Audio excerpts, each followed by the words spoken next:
कर्ण से जुड़ी कुछ रोचक बातें। कर्ण के पिता सूर्य और माता कुंती थी, पर चूंकि उनका पालन एक रथ चलाने वाले ने किया था, इसलिए वो सूतपुत्र कहलाए और इसी कारण उन्हें वो सम्मान नहीं मिला जिसके वो अधिकारी थे। इस लेख में आज हम महारथी कर्ण से संबंधित कुछ रोचक बातें जानेंगे। क्यों नहीं चुना द्रौपदी ने कर्ण को अपना पति? कर्ण द्रौपदी को पसंद करता था और उसे अपनी पत्नी बनाना चाहता था। साथ ही द्रौपदी भी कर्ण से बहुत प्रभावित थी और उसकी तस्वीर देखते ही यह निर्णय कर चुकी थी कि वह स्वयंवर में उसी के गले में वरमाला डालेगी। लेकिन फिर भी उसने ऐसा नहीं किया। द्रौपदी और कर्ण दोनों एक दूसरे से विवाह करना चाहते थे, लेकिन सूतपुत्र होने की वजह से यह विवाह नहीं हो पाया। नियति ने इन दोनों का विवाह नहीं होने दिया, जिसके परिणामस्वरूप कर्ण पांडवों से नफरत करने लगा। द्रौपदी ने कर्ण के विवाह प्रस्ताव को ठुकरा दिया क्योंकि उसे अपने परिवार के सम्मान को बचाना था। क्या आप जानते हैं द्रौपदी के विवाह प्रस्ताव को ठुकरा देने के बाद कर्ण ने 2 विवाह किए थे? चलिए आपको बताते हैं किन हालातों में किससे कर्ण ने विवाह किया था। कर्ण ने किए थे 2 विवाह।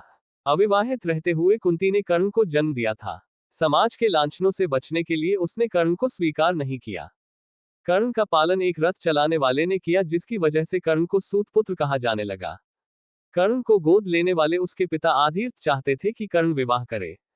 पिता की इच्छा को पूरा करने के लिए कर्ण ने रुशाली नाम की एक सूतपुत्री से विवाह किया। कर्ण की दूसरी पत्नी का नाम सुप्रिया था। सुप्रिया का जिक्र महाभारत की कहानी में ज्यादा नहीं किया गया है। रुशाली और सुप्रिया से कर्ण के 9 पुत्र थे। वृषसेन, वृषकेतु, चित्रसेन, सत्यसेन, सुषेन, शत्रुंजय, द्विपात, प्रसेन और बनसेन। कर्ण के सभी पुत्र महाभारत के युद्ध में शामिल हुए, जिनमें से 8 वीरगति को प्राप्त हो गए। प्रसेन की मौत सात्यकी के हाथों हुई। शत्रुंजय, वृषसेन और द्विपात की अर्जुन, बनसेन की भीम, चित्रसेन, सत्यसेन और सुषेन की नकुल के द्वारा मृत्यु हुई थी। वृषकेतु एकमात्र ऐसा पुत्र था जो जीवित रहा। कर्ण की मौत के पश्चात उसकी पत्नी रुशाली उसकी चिता में सती हो गई थी। महाभारत के युद्ध के पश्चात जब पांडवों को ये बात पता चली कि कर्ण उन्हीं का ज्येष्ठ था, तब उन्होंने कर्ण के जीवित पुत्र वृषकेतु को इंद्रप्रस्थ की गद्दी सौंपी थी। अर्जुन के संरक्षण में वृषकेतु ने कई युद्ध भी लड़े थे। श्री कृष्ण ने क्यों किया कर्ण का अंतिम संस्कार अपने ही हाथों पर?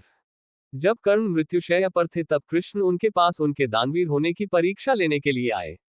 कर्ण ने कृष्ण को कहा कि उसके पास देने के लिए कुछ भी नहीं है। ऐसे में कृष्ण ने उनसे उनका सोने का दांत मांग लिया। कर्ण ने अपने समीप पड़े पत्थर को उठाया और उससे अपना दांत तोड़कर कृष्ण को दे दिया। कर्ण ने एक बार फिर अपने दानवीर होने का प्रमाण दिया, जिससे कृष्ण काफी प्रभावित हुए। कृष्ण ने कर्ण से कहा कि वह उनसे कोई भी वरदान मांग सकते हैं। कर्ण ने कृष्ण से कहा कि एक निर्धन सूत पुत्र होने की वजह से उनके साथ बहुत छल हुए हैं। अगली बार जब कृष्ण धरती पर आए तो वह पिछड़े वर्ग के लोगों के जीवन को सुधारने के लिए प्रयत्न करें। इसके साथ कर्ण ने 2 और वरदान मांगे। दूसरे वरदान के रूप में कर्ण ने यह मांगा कि अगले जन्म में कृष्ण उन्हीं के राज्य में जन्म लें, और तीसरे वरदान में उन्होंने कृष्ण से कहा कि उनका अंतिम संस्कार ऐसे स्थान पर होना चाहिए जहां कोई पाप ना हो।